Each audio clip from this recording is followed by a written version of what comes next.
Hey Virgos, this is Perigaea Tarot. I'm here to do your reading for today. If you guys are interested, you can get access to all of my extended readings for if you sign up for Virgo Bombshell membership. So you get about approximately 25 extended readings every month. What it is that for every free reading that I have an extended reading generally. And Virgo Bombshell membership will get you access to that. So if you're interested, click the join button. Also, twice a month, I'm giving away a free personal reading. And the way you can enter is by hitting like, subscribe, and commenting down below, I am loved. And every 2 weeks, I'll pick a winner. So, all right, guys. I hope you're doing well. So the person on my Virgo's mind, universe, I ask, the person on my Virgo's mind, how do they feel towards Virgo? And what will be their next actions towards Virgo? I'm sensing somebody who's pretending that they are in a position where they need to make up their, where they're pretending like they can't make up their mind because they are liking the power that it's giving to them.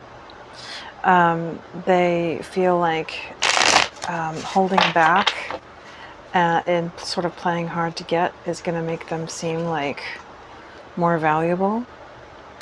But I feel like this is somebody maybe who's afraid that if they come in and show you their real self and they just play it straight, that they're going to end up being rejected.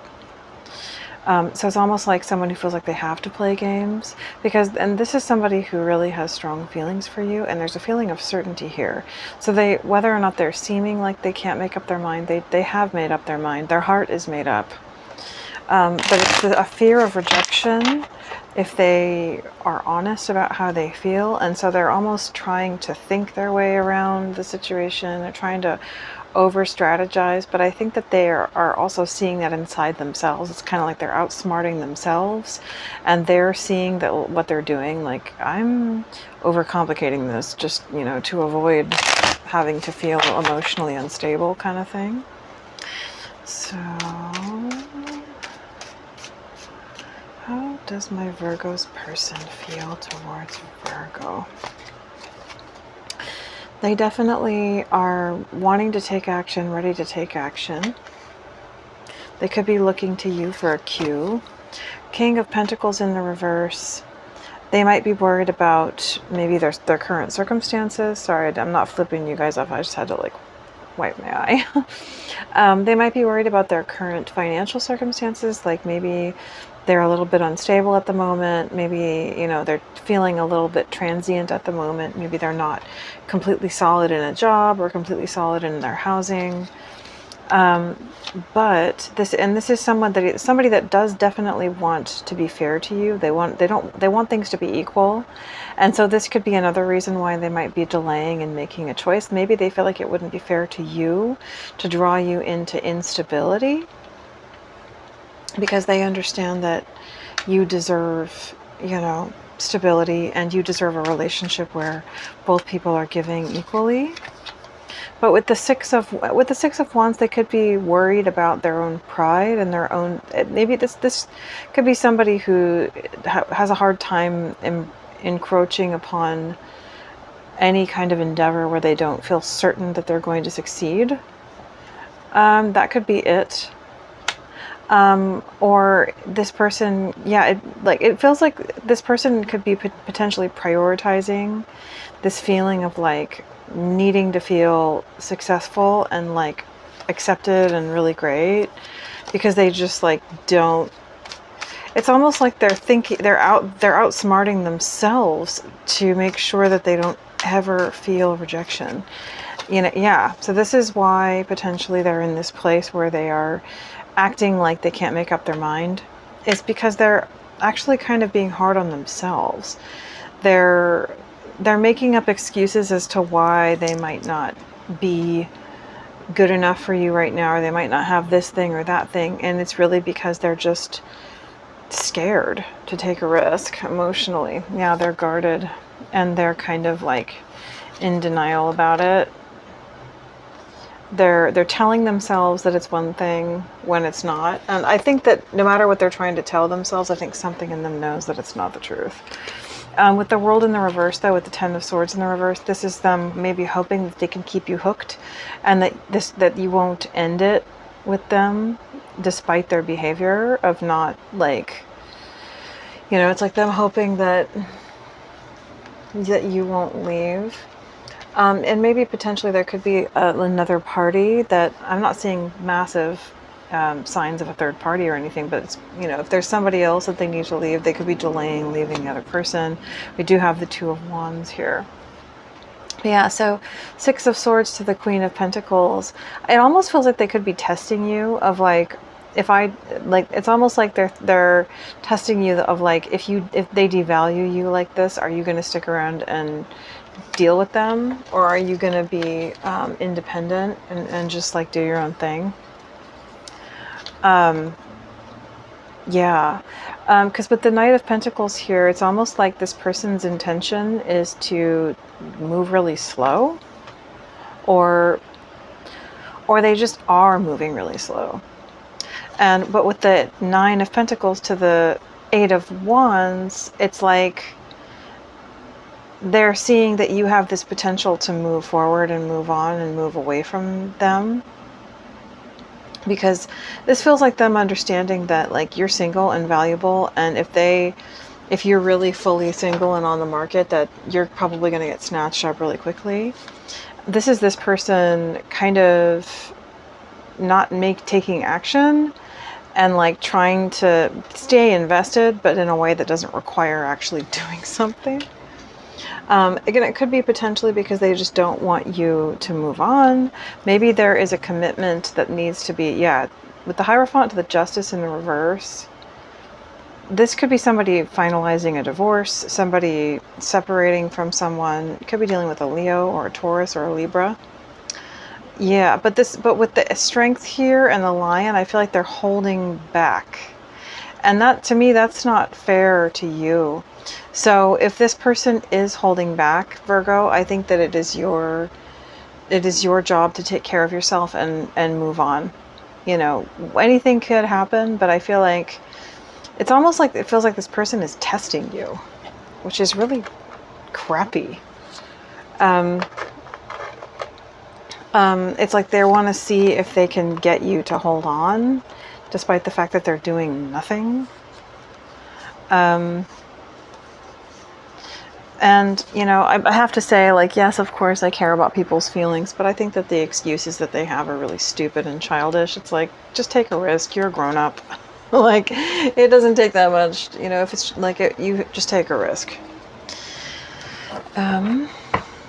So what is this Page of Swords to the King of Pentacles in the reverse? Yeah, so,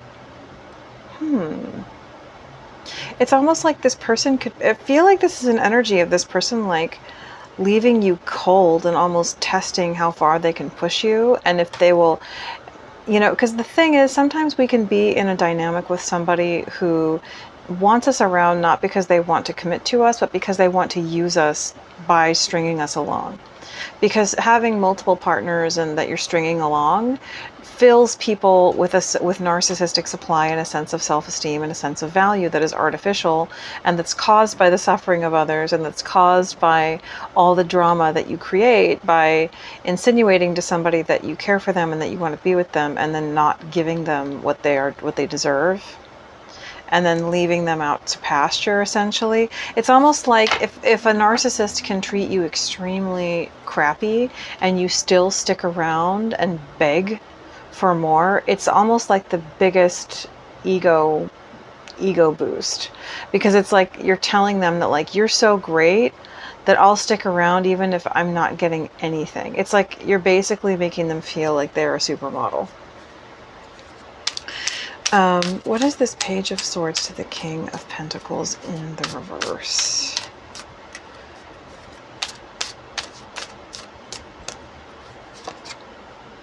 Chemistry, attraction, spark. Yeah, so the thing is, there is chemistry, there's attraction, there's spark, there's passion, but it feels manipulative. It feels like somebody is trying to just be like, it's almost like this could be somebody who wants to pride themselves on how passionate or attractive they are, and that is enough to like keep somebody sticking around even if they're not giving that person what they deserve, is what I'm sensing. Like this is almost an energy of them feeling like, yeah, I can treat people like crap and they still stick around because I'm just so passionate, or I'm so attractive, or I'm just so amazing. And it's like, no. No. Yeah, and with the healing in the reverse, it's like this person won't let you heal because they're not letting you go. It's like they're keeping you on the hook. And so you can't heal. And I feel like this is saying that, you know, this person has bad karma, but they're messing with your karma. Because karma isn't necessarily just like being paid back for bad deeds. Karma can be our cognitive state in the spiritual hierarchy of reality. It can be how valuable we feel and how much high vibrational energy we possess that enables us to live and create at a high level. You know, people can drag, because, you know, where we dwell in that hierarchy, in that spectrum, determines the life that we experience. And so if somebody drags you down to a lower level, they're going to drag you down to a place where the cause and effect is going to be crappier. So they're affecting your karma, you know, by not letting you heal. But the thing is, you do have a choice. You know, you do have a choice with this person. You can close that door. Universe, oh. Yeah, resistance in the reverse. So, secret admirer, suppressing, and timid. I feel like this just feels like really manipulative energy of like someone who like keeps you somehow like teetering on this precipice of like, yes, I want you, no, I don't. You know, because they love how the confusion causes you to hyper focus on them. That is narcissistic supply. That is narcissistic supply, guys. Yeah, and it fills them with ecstasy. The energy of drawing that energy out of you, that narcissistic supply from you, fills them with energetic ecstasy. This person is a bunghole. And then they, oopsies, and then they escape. They run away, they avoid, they block, they push away. And the game keeps going round and round and round. Universe, what can you tell me about the Six of Pentacles to the Lovers in the reverse? Yeah, conflicted, hot and cold, multiple choices. But that's the thing, is that it's all a game that they are playing. It's not like they really just can't make up their mind. It's that like, and you know, the manipulative side of this reading isn't necessarily for everybody, but for some of you, there's a strong manipulative energy here. It's like for some of you, this person likes the conflict. They create the conflict. They maintain the conflict. They don't want out of the conflict. Because, you know, for those of us who are very straightforward and not manipulative and who want real love, this kind of situation always confuses us. But what we have to face with some of our situations is that some people, being in the third party dynamic where everything's confused and they just don't know what they want, and you know, they're trying to figure it out and they're leaving you cold and in the lurch and acting confused. That is exactly what they want, because it fills them with narcissistic supply and a sense of their own value and importance. Because that puts them into a situation where they have more than one person, you know, chasing them, clinging on to them, obsessing, spying, thinking about them. Yeah. Anyway, so universe, what can you tell me about this Lovers in the reverse to the Six of Wands?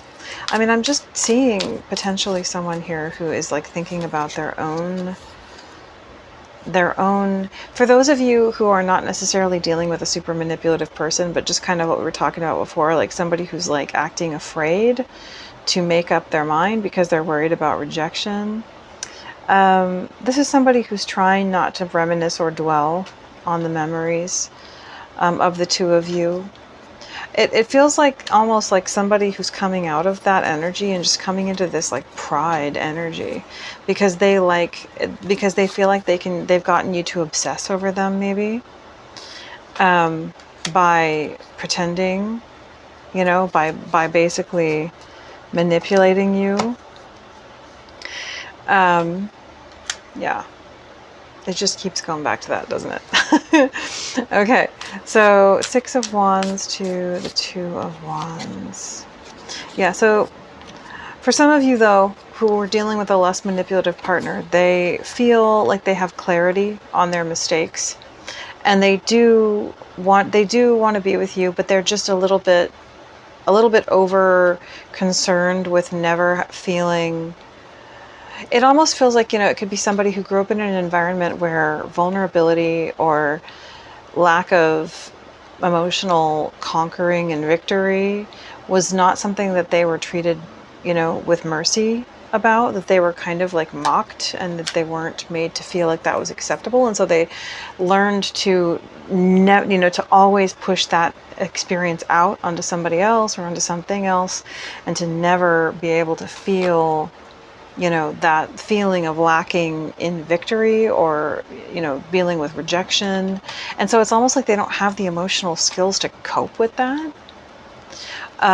Divine masculine. Yeah, so for some of you, this is a divine masculine, and they are hoping, but they're remaining elusive. And even for some, there could be some of you too where the person is, they're not fully like hugely manipulative, but maybe just a little bit. They're kind of being a little bit elusive just because, you know, to pad their own ego.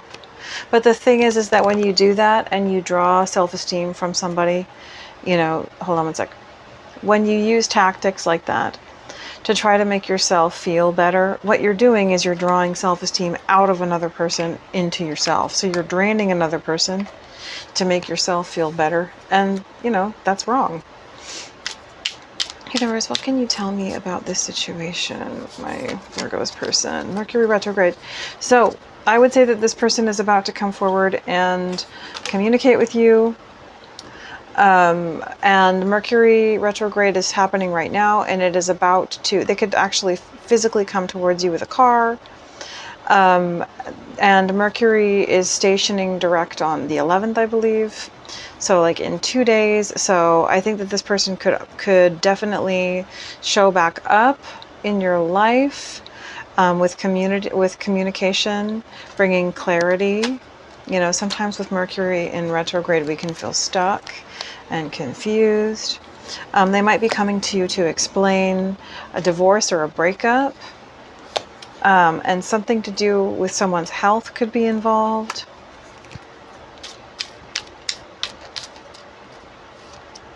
Yeah, and this person is looking to take you out on a date. They want to explain things. They want to make things right with you. But yeah, I'm definitely sensing a direct, there is for those of you, it almost feels like a separate narrative here, like someone coming very directly towards you. So they could be feeling this right now, but I feel like they're going to snap out of it, you know, like they're going to snap out of it at some point in the near future, possibly correlating with Mercury stationing direct. So, universe, how does my Virgo's person feel towards Virgo? You know, I'm not sure that's your card. I just want to, how does Virgo's person feel towards Virgo? How could you ever forgive the mess I've made? So yeah, they probably just feel really worried about, I feel like this hesitation is just about like, for those of you who are not dealing with somebody super manipulative, but it's just that they are worried that you're not going to forgive them. But I feel like something's going to trigger them, and they're going to snap forward and come and communicate very soon. I need to figure myself out. Yeah, it just feels like this is somebody who's kind of like making excuses and being like, oh, I need to think or do this. And it's like I feel like this person is just going to have this moment of clarity. with the clarity card here. They're just going to have this moment of clarity, and they're just going to instantly feel triggered to, oh, we got the "you've triggered me" card. They're just going to feel instantly triggered to move towards you and communicate. So, universe, when can my Virgo expect to hear from this person? Okay, this is coming out. It's time to move forward. So, and 7. So I feel like this could be for some of you, this could be the message that it's time for you to move forward in your life and just not think about the situation. And for others of you, this is this person knowing that it's time to move towards you and that they're about to move forward. I saw the summer card, so this summer most likely. Give it time, it's in the works. And this came out twice. I saw this twice. So for some of you who are dealing with a stubborn weirdo, maybe just, you know, move forward in your own stuff. Don't judge the situation. Don't freak out one way or another, but just like focus on your own life, focus on your own stuff, and just like try to forget about it. I know it's easier said than done, but universe, what else? Is there any other? When can my Virgo expect to hear from this person? And yeah, this came out earlier, next summer. So I feel like what this is saying is summer, during the summer. I read this as like, you know, this summer. So sometime, you know, during the months of the summer. And 13 could be a significant number. Also, next couple of weeks. And 3. All right. So, and, you know, within the next week, Mercury is stationing direct. So I think that's another one that some of you should pay attention to. Is there any other timing card for this situation for my Virgos? I think that might be it. Let's just see. Oh, patience. It's not yet time. Yeah, so for those of you, this seems like the same thing. So for some of you, you know, divine, and I'd say for all of you, divine timing is at play. But for some of you, the focus is don't think about when, just like do your own thing. All right, and I can get you one of these cards while I'm at it. Might as well. So universe, what can you tell me about my Virgo situation? Yep, fiery climax approaches. So something's coming up. And we just had the full moon yesterday on the 9th. So I would say that something could happen, and yeah, in the next couple of weeks, pretty much right away, and moving into the next couple of weeks, definitely coinciding with Mercury stationing, which happens in a day or two. And at the same time, we're having a moon right now, a full moon. But yeah, just meditate and contemplate, you know, so stay cool. Don't go wacky about it. Yeah. All right. Virgos, I believe that is your reading, and I will speak to you soon.